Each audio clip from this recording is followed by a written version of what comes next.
بسم اللہ الرحمن الرحیم نحمدہ ونصلی علی رسولہ الکریم اما بعد۔ ایک پیشن گوئی اس امت کے بارے میں جو بالکل صحیح ثابت ہوئی۔ عن ابن عمر قال قال رسول اللہ صلی اللہ علیہ وآلہ وسلم اذا مشت امتی المطیطہ وخدمتهم ابناء الملوک ابناء فارس والروم سلط اللہ شرارها على خيارها رواہ الترمذی۔ عبداللہ بن عمر رضی اللہ عنہ فرماتے کہ رسول اللہ صلی اللہ علیہ وسلم کا ارشاد ہے کہ جب میری امت تکبر کے چال چلے گی اور ان کی خدمت کریں گے بادشاہ کے بیٹے، صاحبزادے، شہزادے۔ شہزادے بھی کون سے؟ ابناء فارس اور روم، فارس اور روم یعنی ایران اور روم کے شہزادے، ایران اور روم کے شہزادے۔ تو پھر کیا ہو جائے گا؟ سلط اللہ شرارہ، اللہ تبارک و تعالیٰ ان پر اللہ تبارک و تعالیٰ مسلط کر دے گا برے لوگوں کو، شرارہ برے لوگوں، اعلیٰ خیارہا ان کے اچھے لوگوں پر مسلط کر دے گا۔ مطلب کیا ہے اس کا کہ ایک وقت ایسا آئے گا کہ مسلمانوں کو اللہ اتنی فتوحات عطا کرے گا کہ فارس اور ایران کے جہاں اور لوگوں کو وہ قیدی بنا لیں گے، غلام بنا لیں گے اور ان سے خدمت لیں گے، وہاں وہ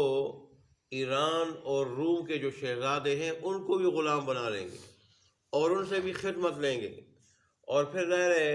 فتوحات کے ذریعے ان کے خزانے ان کے پاس آنا شروع ہو جائیں گے۔ ان خزانوں کے آنے کی وجہ سے اور شہزادے ان کے جو ہے نا مخاطب بننے کی وجہ سے ان میں تکبر پیدا ہو جائے گا، اور مال و دولت زیادہ آنے کی وجہ سے پھر کیا ہو جائے گا؟ لوگوں میں جاہ و منصب کی محبت پیدا ہو جائے گی۔ تو ظاہر ہے یہ چیز جو ہے یہ میری امت کے لیے بڑی خطرناک ہے۔ اور پھر دنیا نے دیکھا، دنیا نے تاریخ اسلام اس پہ شاہد ہے کہ ظاہر ایران کے اور روم کے خزانے آنے شروع ہو گئے تھے، وہاں کے شہزادے ان کے خادم بنے تھے، غلام بنے تھے، ان کو غلام بنا لیا تھا قیدی بنا کے۔ اور پھر اس طرح جب مسلمانوں میں محبت آئی مسلمانوں میں جاہ و منصب کی، اور پہلے کی طرح وہ اخلاص نہیں رہا پہلے کی طرح، اور ظاہر ہے جیسے رسول اللہ کی پیشن گوئی ہے کچھ بڑائی بھی آئی ہوگی۔ بڑائی تو ذہن میں آ جاتی ہے کہ دیکھیں ایران کے شہزادے ہمارے خادم ہیں، شہزادے اور تو شہزادے ہمارے خادم ہیں، یہ بڑائی ذہن میں آئی ہوگی۔ تو پھر حضرت عثمان بن عفان نے ان کو شہید کیا گیا۔ اور یہ فتنہ جب مسلمانوں میں اٹھا تو قیامت تک آج بھی مسلمان جو ہے نا، اور قیامت تک مسلمان اس فتنے میں مبتلا ہے۔ اس کے بعد پھر بنو امیہ ان کے ہاتھ میں آیا اقتدار، اور پھر ظاہر ہے اس وقت پھر بنو ہاشم کے ساتھ کیا ہوا، ان کی حکومت کا تو بالکل ایسا خاتمہ ہوا کہ کوئی سوچ نہیں سکتا تھا کہ ان کی سیادت اور قیادت ختم ہو جائے گی۔ تو بہرحال اس سے ہمیں جو سبق ملتا ہے وہ یہ کہ اگر ہم میں سے کسی کو اللہ تبارک و تعالیٰ دولت دے یا کوئی منصب دے، کوئی عزت دے، تو اس پہ غرور، تکبر اور بڑائی جو ہے نا اس کو دل میں جگہ نہیں دینی چاہیے، بلکہ بڑی عاجزی کے ساتھ، انکساری کے ساتھ اللہ تبارک و تعالیٰ کا بہت بڑا انعام سمجھتے ہوئے اس پہ اللہ تبارک و تعالیٰ کا شکر ادا کرنا چاہیے، اور اللہ تبارک و تعالیٰ کے دین کی طرف بڑھنی چاہیے، دنیا کی محبت دل میں نہ ہو۔ علماء لکھتے ہیں اور کہتے بھی ہیں کہ مسکین یہ نہیں کہ آدمی سب کچھ چھوڑ دے، آدمی جو ہے نا وہ اچھے مکان میں بھی نہ رہے، اگر توفیق ہو اللہ نے دیا ہو رہے اس میں، آدمی مال و دولت بھی کیا کر دے، لوٹا دے اور پھر کل لوگوں سے مانگتا پھرے، یہ مسکین ہی نہیں ہے۔ مسکین یہ ہے کہ اس دنیا کو دل میں جگہ نہ دے، دل میں اس کی محبت نہ ہو۔ دل میں محبت کا ہونا اور چیز ہے کہ چاہت تو ہر ایک آدمی کہ میرے پاس دنیا آ جائے۔ یہ دنیا کی محبت کسے کہتے ہیں جو بری ہے، بری وہ کسے کہتے ہیں؟ آدمی جائز اور ناجائز کو نہ دیکھے کمانے میں، دنیا کو آخرت پہ ترجیح دے دے اور اس کی وجہ سے اللہ کے احکامات سے، آخرت سے غافل ہو جائے، کماتے وقت بھی جائز اور ناجائز کی تمیز نہ کرے اور پھر خرچ کرتے وقت بھی حلال اور حرام جگہ مصرف نہ دیکھے، بس جہاں دل نے کیا وہاں خرچ کر لیا۔ یہ ہے دنیا کی محبت۔ ورنہ حق حلال طریقے سے تو ظاہر انسان کی فطرت ہے کہ میرے پاس مال آ جائے، اور جیسے مسلم شریف کی روایت میں آیا ہے کہ مال مسلمان کا بہترین ساتھی ہے۔ مطلب یہ ہے کہ دنیا کی محبت کا کہ انسان کماتے وقت جائز اور ناجائز کو نہ دیکھے، پھر خرچ کرتے وقت بھی جائز اور ناجائز کو نہ دیکھے، اللہ نے جو پیسہ دیا ہے وہ رسم و رواج پہ اڑا دے۔ جیسے اللہ تبارک و تعالیٰ کے نزدیک اسراف بھی برا ہے اور بخل بھی برا ہے،